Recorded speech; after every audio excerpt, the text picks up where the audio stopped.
You know, sometimes the most dramatic chapters of your life start with the most ordinary mornings. That day began just like any other. I was finishing up my coffee, glancing at the news on my phone, while my wife, Lisa, rushed around the kitchen, searching for her keys, again. She does that a lot. You'd think after 10 years together I'd be used to it. We exchanged the usual morning small talk, and then she was out the door, already running late, with a quick kiss on the cheek.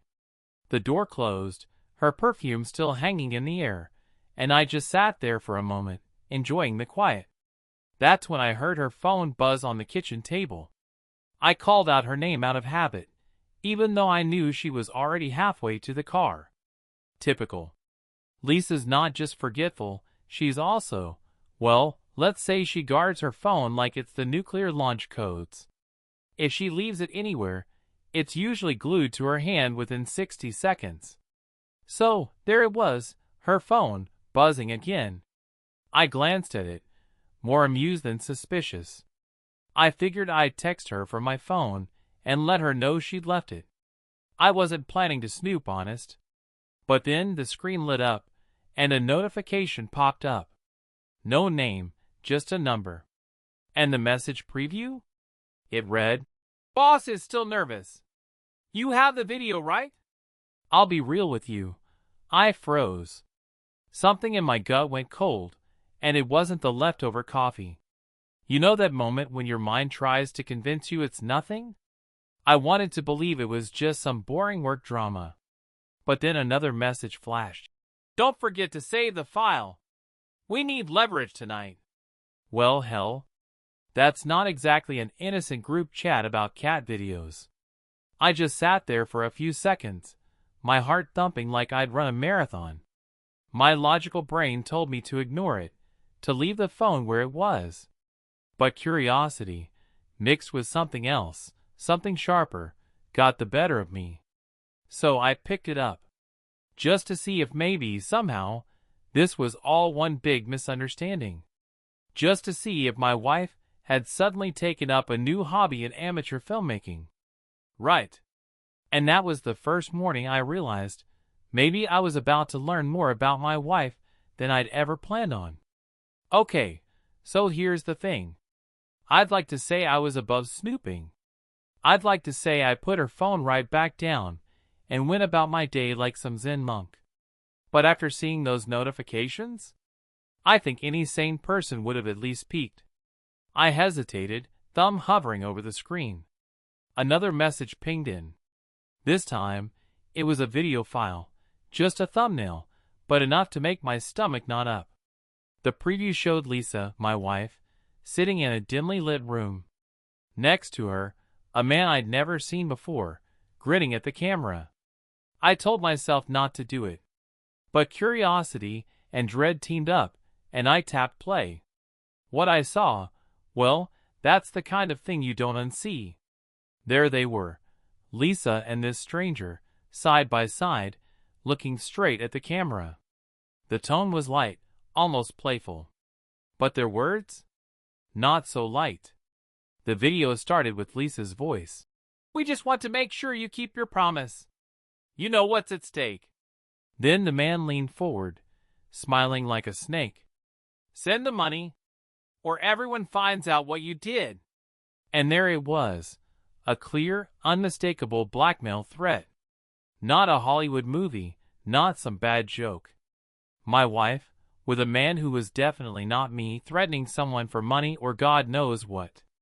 I'll be honest, I just sat there, phone in hand, barely breathing.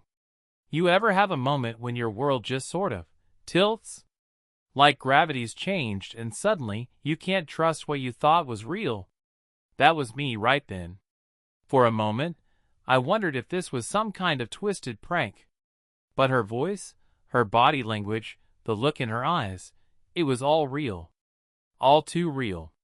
My mind went blank.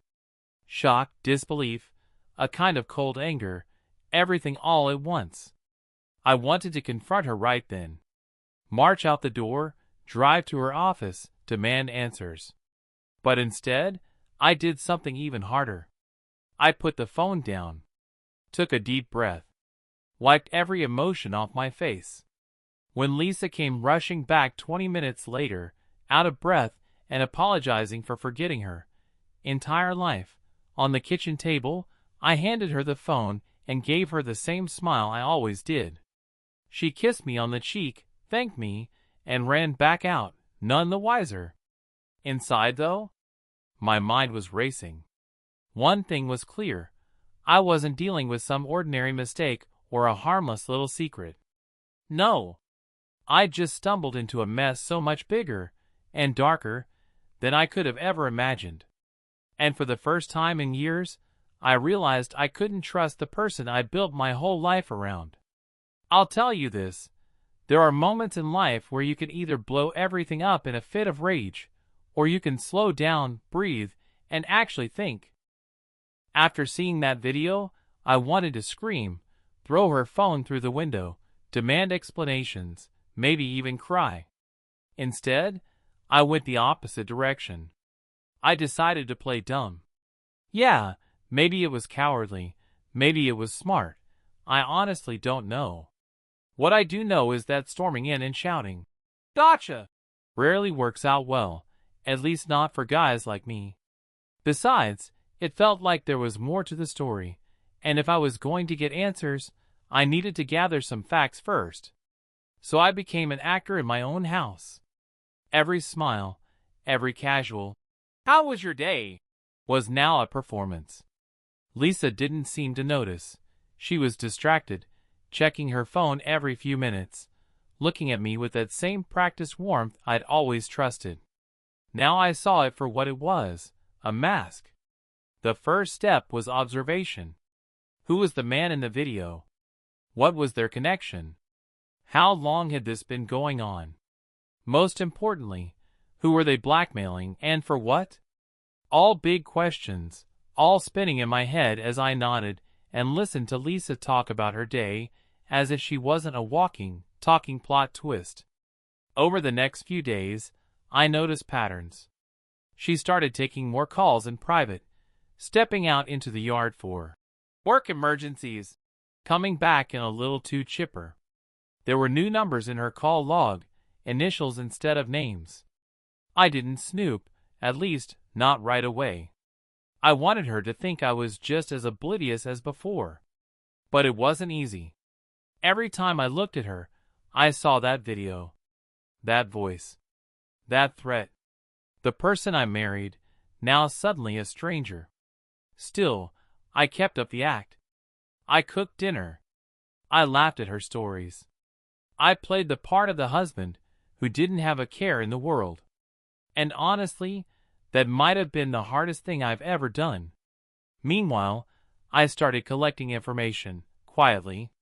Notebooks, little audio memos on my phone, jotting down anything that felt off. What time she left the house. Who she met up with. After work. When she came home. Patterns, patterns, patterns. I even set up a spare phone to record her calls from the kitchen, under the pretense of a music playlist, for cooking. Paranoid? Maybe. Necessary? Absolutely.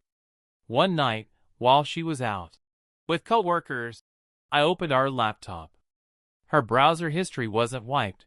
Rookie move, honestly.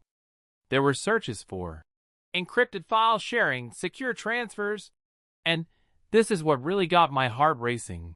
How to avoid getting caught in financial crimes. Well, that's not suspicious at all, right? I started piecing things together. The blackmail wasn't random.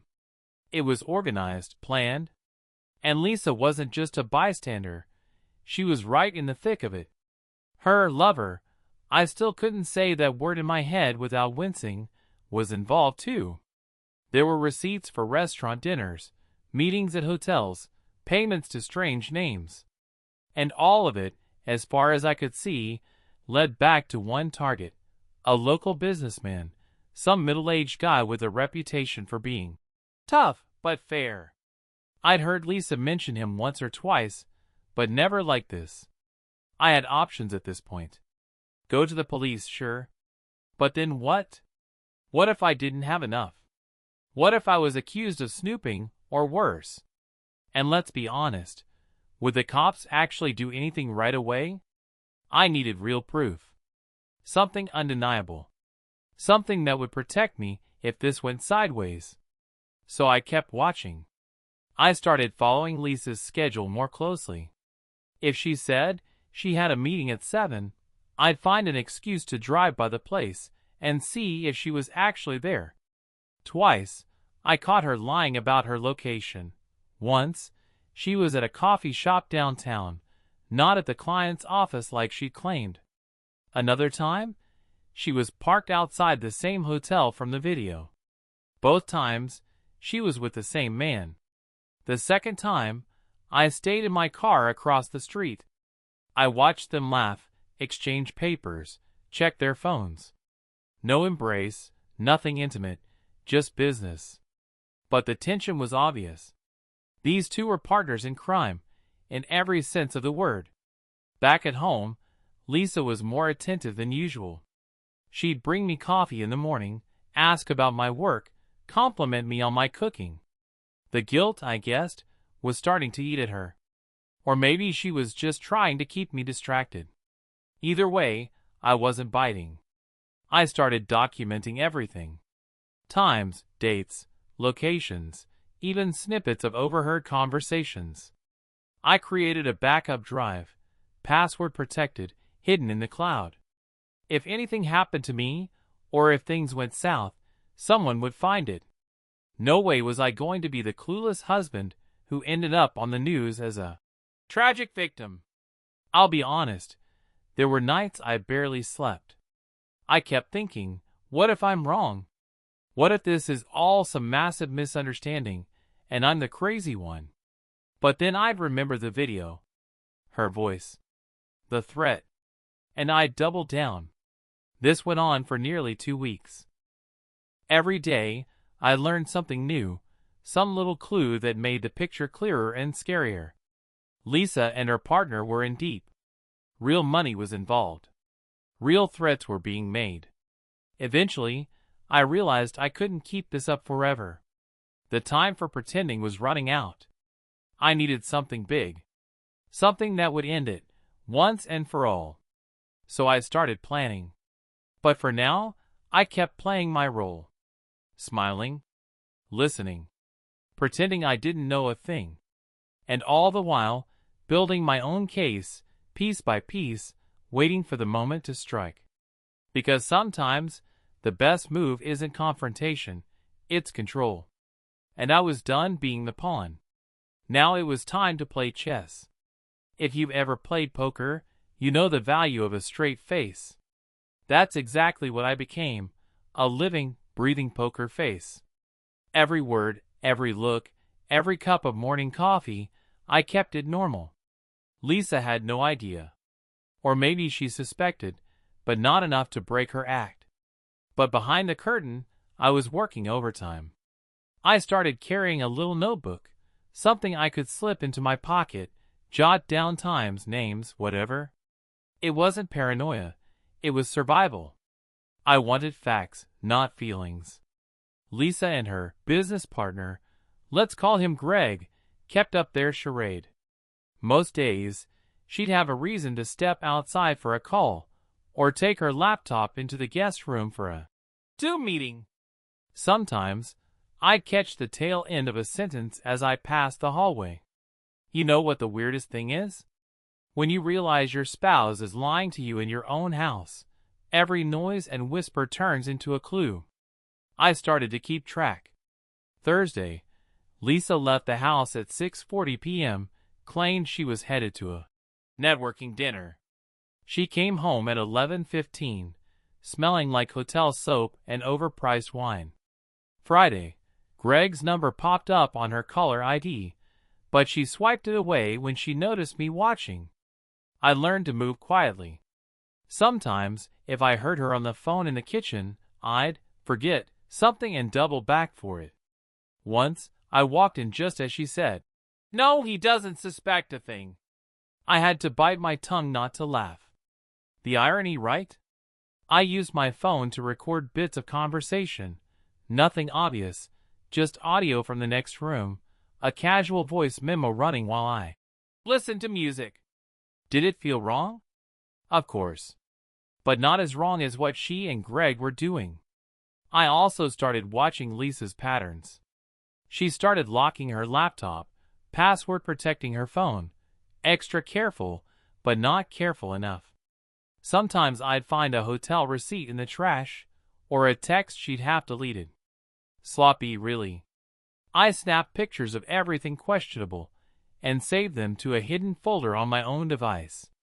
Then there were the arguments, the one she had with Greg over the phone, thinking I was out of earshot. I heard phrases like, "If he finds out, it's over," and "We need to make sure he stays in the dark." It was like living inside a bad crime drama, only the stakes were my life. I even managed to snap a picture of the two of them meeting in a coffee shop on a Saturday afternoon, right after she told me she'd be at the library. The look on her face, nervous, glancing around, never quite meeting Greg's eyes for long, said it all. They weren't just business partners, and this wasn't about work. A couple times, I left the house when I knew they were meeting, circled back, and parked down the street to see if her car was there. Once, I saw Greg get into the passenger seat, stay for about 15 minutes, then get out and leave. When Lisa came home later, she said she'd spent the afternoon shopping. But I didn't let on. I was calm, polite, even affectionate. I'd ask about her day, help with dinner, do the dishes. Inside, I was boiling, but outside? Just Dan, the husband, none the wiser. The best evidence came one night when I left my phone recording under the living room couch. Lisa and Greg came over to plan a work event. What they actually planned was how to split a payoff from their blackmail. They even discussed what to do if someone got suspicious. Greg suggested blaming it all on a third party if things went south. That was my smoking gun. Their voices, their plans, everything right there. It was almost too easy. Of course, I needed backups. I copied every file, every audio clip, and kept them in a secure cloud drive under a name only I would recognize. If Lisa so much as sneezed in the wrong direction, I'd have everything I needed.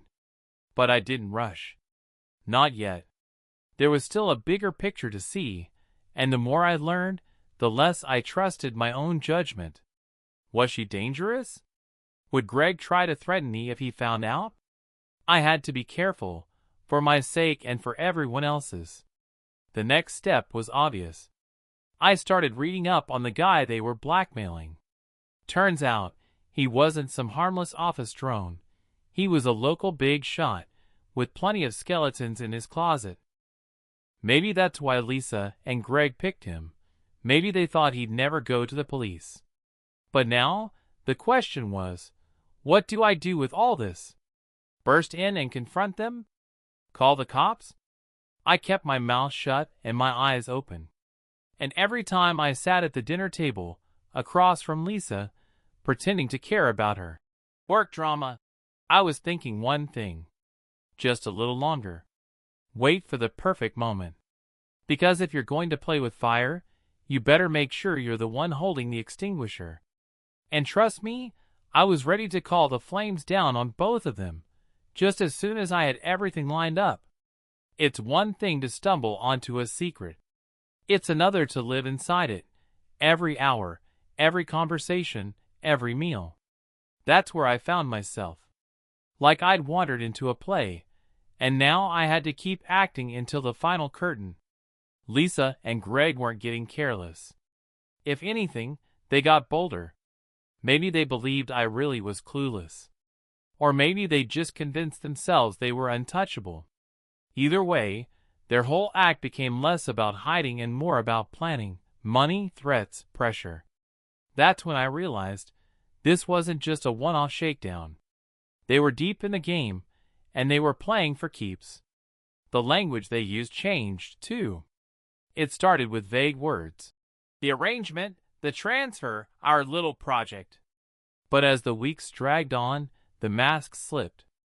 I heard Greg on the phone. If he doesn't pay by Monday, we leak the video. Or Lisa, late one night after a glass too many, saying, no one will believe him. He has too much to lose. Sometimes they'd talk right there in the house, thinking I wasn't listening. I'd hear Lisa on the phone with Greg. You have to push harder. He caved last time when we threatened his wife. Or Greg, we can get more. He's desperate. It made my stomach turn. Not just because of the money, though the numbers kept growing. I heard them talk about 50,000. Then one day, 100. The victim, let's call him Mr. King, was already in too deep, but they wanted more. And every new demand, every new threat, I wrote it all down. Dates, times, words. I memorized bank accounts, transfer methods, everything. Once, Lisa left her laptop open while she was in the shower. There on the screen, plain as day, a spreadsheet titled, Travel Expenses. Except these weren't trips. These were payout schedules, code names, amounts, and deadlines. She had tabs labeled, Insurance, which I could only guess meant the backup blackmail videos, and routes, probably cash drops. I didn't take screenshots. I didn't want to risk leaving a trace. But I read fast and burned every detail into my memory. Later, I'd write down what I could remember in my notebook, keeping it somewhere even Lisa would never look. Honestly, it felt like I was training to be a spy, and the stakes were my whole life. Meanwhile, Lisa was changing. She got edgy, paranoid about her phone, nervous when Greg was late to answer. Once, I heard them fighting about a payment. Lisa, you promised he'd pay last week. Greg, he's stalling. I'll handle it. That, I'll handle it, chilled me. These two weren't amateurs. Maybe Greg had done this before. Maybe Lisa had too. The more I listened, the less I recognized my own wife. But I played my role. I acted supportive, joked about work stress, even suggested she take a weekend off to relax. If she looked tired, I offered to make her tea. She smiled, sometimes too wide, too fake. If I hadn't known better, I'd have thought we were just drifting as a couple. But now I saw the signs everywhere. The midnight messages, the cryptic emails, the cash withdrawals. And the sums? They stopped talking about hundreds. Everything was in thousands now. Once, I heard Lisa tell Greg, we could walk away now. Split it and disappear. But Greg wanted more. Not yet. The next payment is double. After that, maybe. She hesitated, but I could hear it in her voice. Fear, excitement, maybe both. She was in deep. They both were. Sometimes, I'd watch her when she thought she was alone. She'd sit at the kitchen table, scrolling her phone, biting her lip. She was nervous, but she was also hooked. It was like an addiction, the thrill, the power, the money. And I guess, the danger. I started sleeping lighter. One ear open, always listening for a slip, a clue. I tracked Lisa's schedule, checked her excuses against the credit card statements, followed her route on the family GPS.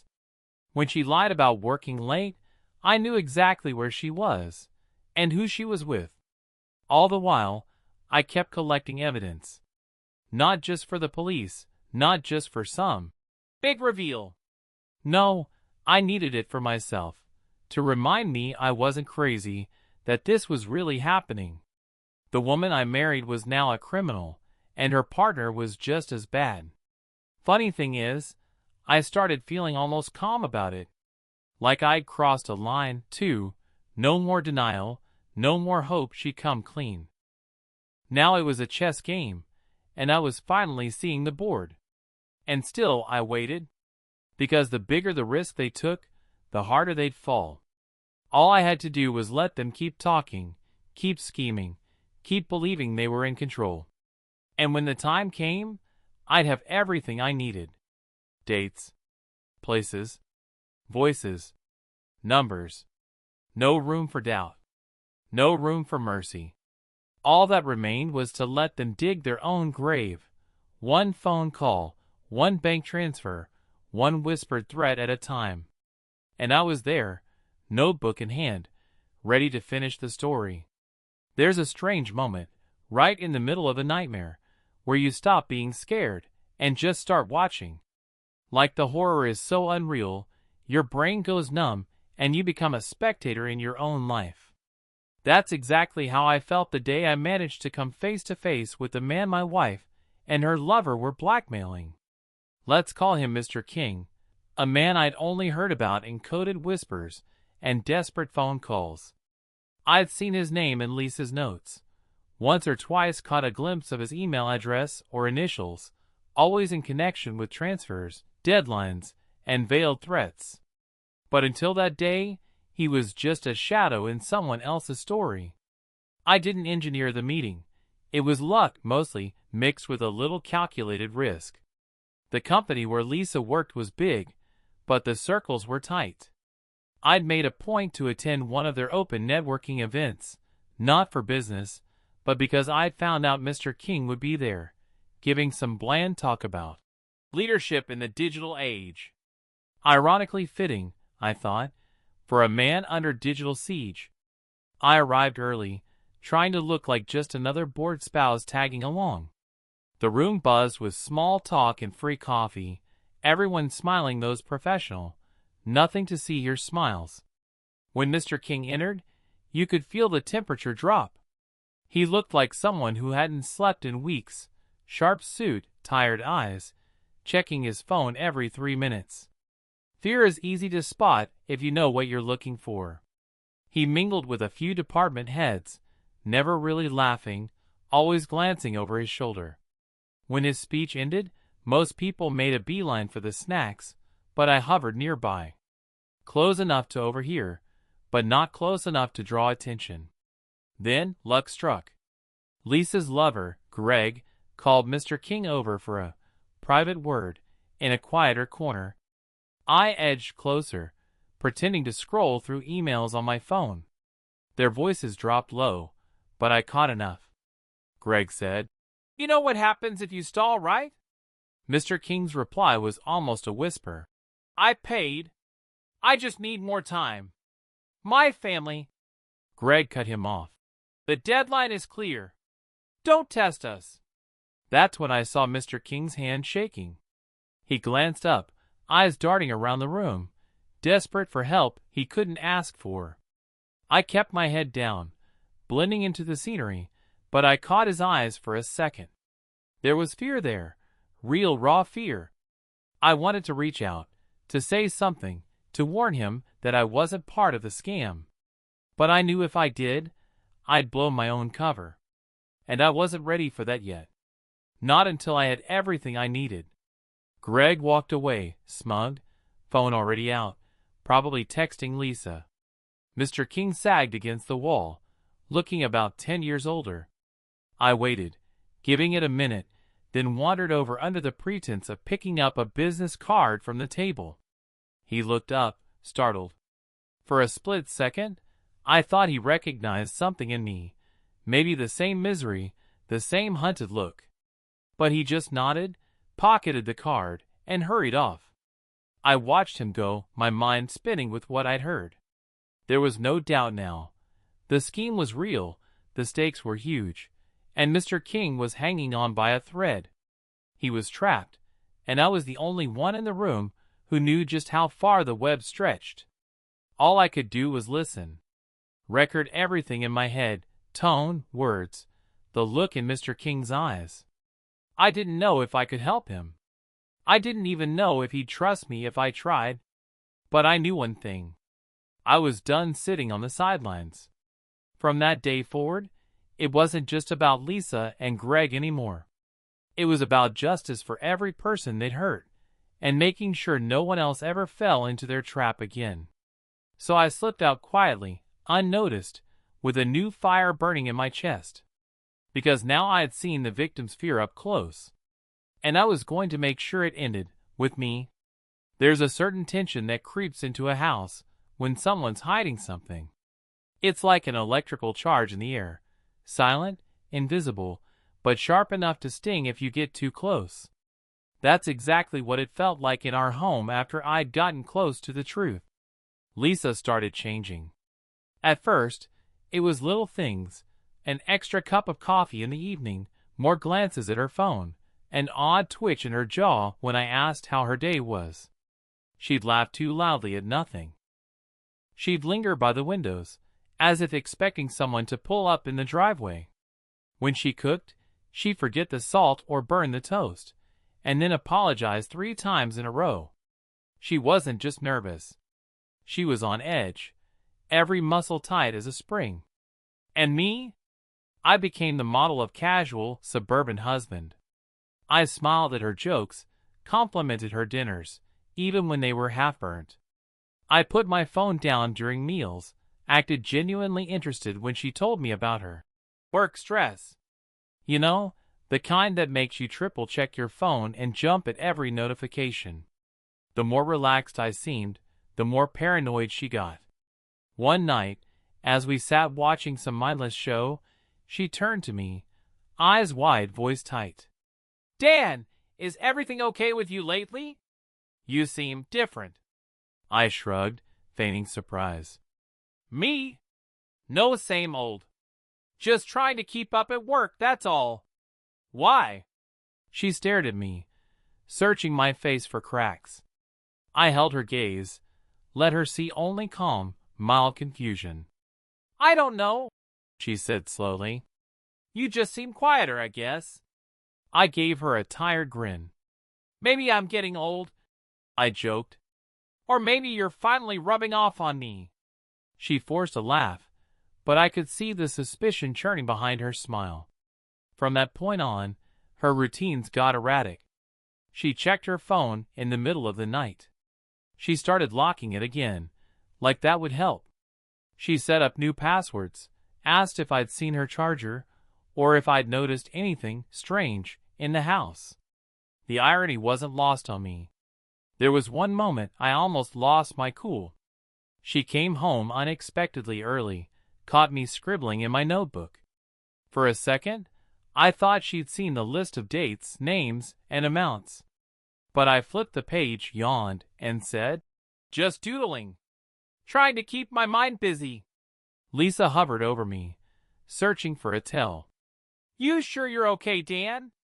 I just smiled. "Yeah. Why, are you worried about me?" She didn't answer. She just stood there for a beat too long, then disappeared into the bedroom and locked the door. I heard her on the phone whispering, maybe to Greg, maybe to someone else. I didn't care anymore. That's when I realized, the more I played it cool, the more she spun herself into knots. She was so busy worrying about me finding out, she never even guessed I already knew. She was losing sleep. She was losing her grip. And she had no idea that every nervous glance, every frantic call, every late-night whisper, was just adding fuel to the fire I was quietly building. I kept up the act, day after day. Calm, gentle, attentive. The kind of husband she could never accuse of being suspicious. Meanwhile, I was just waiting. Waiting for her to make a mistake. Waiting for her to show her hand. Because in the end, that's how you win a game like this. You let your opponent think they're playing you, while you're already 5 moves ahead. I'll say this much: acting is harder than it looks. Especially when the people you're fooling are the ones who once knew you best. That Friday, I set the stage.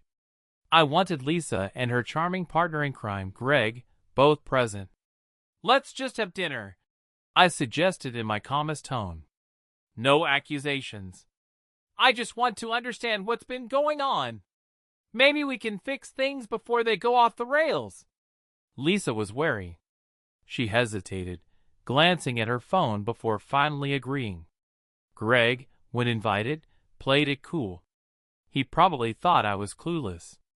Or maybe he figured he could talk his way out of anything. I could have laughed. I spent the afternoon cooking a roast, potatoes, the kind of meal we used to have before the world fell apart. When they arrived, I acted like it was just any other night. Smiled, poured wine, small talk about the weather and work.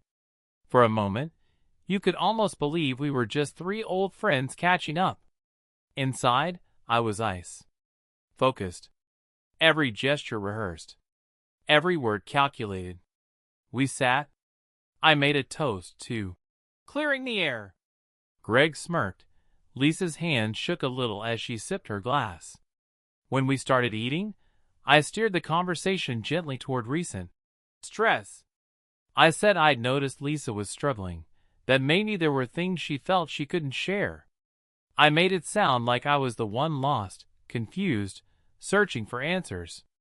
I just want to know the truth, I said quietly. No anger. No drama. I think we owe that much to each other, don't you? Lisa looked down at her plate, silent. Greg, as usual, couldn't help himself. He leaned forward, all fake concern. Dan, I get that this looks bad. But sometimes people make mistakes, you know? We're all human. He actually put his hand on Lisa's shoulder, like he was her savior. I almost rolled my eyes. I let them talk. I let them spin their stories. How it was. Complicated. How? Nobody meant to hurt anyone. Lisa tried to claim she'd just been caught up in things she didn't understand. Greg tried to downplay everything, getting more defensive as I asked simple questions. How did this start? What did you want? How far were you planning to go? I pretended to listen with an open mind. I nodded. I even gave them a chance to come clean. We all make mistakes, I said, my voice perfectly steady. But if there's anything else you want to admit, now's the time. Greg exchanged a look with Lisa. She started to cry, real tears, or just guilt, I'll never know. They confessed a little more. About the money. About the threats. About the meetings, the recordings. Still, they thought I was there to forgive, to find some way forward. Inside, I felt nothing but exhaustion. But I stayed in character. I'm not saying it'll be easy, I told them. But if you're honest with me, completely honest, maybe we can work something out. Maybe it doesn't have to end ugly. For a moment, I think they believed me. Maybe they thought I was desperate enough to accept any lie, as long as I didn't have to face the truth. They were wrong, of course, but I let them believe it. Because sometimes, the best way to finish a con is to make the cons think they've won. That night, as we finished the wine, the mood in the room shifted. I could see hope flicker in Lisa's eyes, bravado in Greg's. They had no idea what was coming next. And as I cleared the plates, I reminded myself, the hardest part is almost over. Just one last play, and the game would be up for good. That night, the performance ended, and the real story began. I waited until everyone had finished eating. I could feel the tension humming under the small talk. Lisa fidgeting with her napkin, Greg pretending to be bored but glancing at me every few seconds. I set down my fork, folded my hands, and looked them both in the eyes. All right, I said quietly. No more games. The room seemed to contract. Lisa's face went pale. Greg tensed up, his jaw set. I reached into the folder beside me and pulled out a small stack of papers.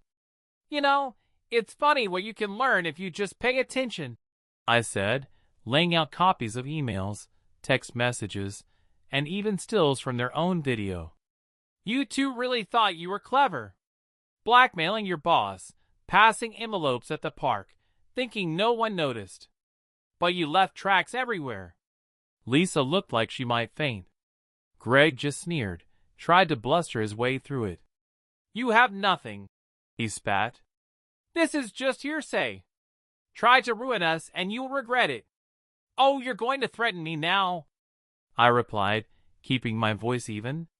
Go ahead. Let's get it all out in the open. And that's when it happened. Maybe it was the pressure, maybe just stupidity, but Greg lost his cool. He leaned forward, voice raised, and started throwing accusations. You think you're so smart, Dan? You have no idea how deep this goes. You don't know who you're messing with. We didn't hurt anybody. We just did what we had to. Nobody gets to ruin us, you understand? Lisa, her hands shaking, started shouting at Greg to stop talking. But now the confessions tumbled out. Details about the blackmail, the money, how they'd set up their victim. She tried to deny, but every sentence dug the hole deeper. In the chaos, Greg blurted out just enough to connect them both to the crimes. And then I did what I'd been waiting for. I stood up, looked straight at them, and said, You wanted me to disappear, right? To forget everything, pretend nothing happened. But I'm not the only one listening tonight. There was a pause. Then, right on cue, the door opened. 2 uniformed police officers stepped inside, along with a detective in a suit, calm as you please. Lisa gasped. Greg stood up so fast his chair fell over. The detective nodded to me. Thank you, Mr. Wilson. We've heard everything we need. Lisa was speechless. Greg started to shout, but one officer stepped forward and quietly read them their rights. The detective calmly explained, You've both been under investigation for months. We have all the evidence we need, videos, audio statements. And now, a little bonus, your own confessions tonight, all recorded. Lisa burst into tears. Greg tried to claim it was all a setup, but the officers already had him cuffed. As they led them out, the detective paused. You did the right thing, Mr. Wilson. They won't be bothering you anymore. Just like that, it was over. The room was suddenly quiet. The months of pretending, waiting, holding my tongue, they were finished. And I realized, as the police car pulled away, that I finally had my life back. No more secrets, no more games. Just freedom, and the knowledge that this time, justice had the last word. The next morning, for the first time in a long while, I woke up without the weight pressing down on my chest. The house was quiet, almost peaceful, a rare kind of silence I hadn't known in years. It's funny, you never realize how loud anxiety can be until it's finally gone. I made coffee and stood by the window, watching the sunrise spill gold across the neighborhood.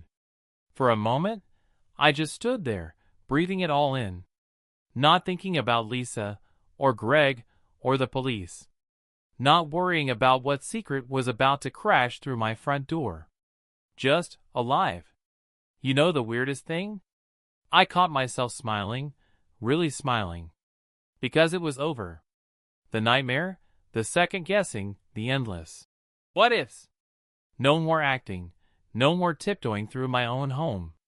In the weeks that followed, I worked with the detective to wrap up my side of things.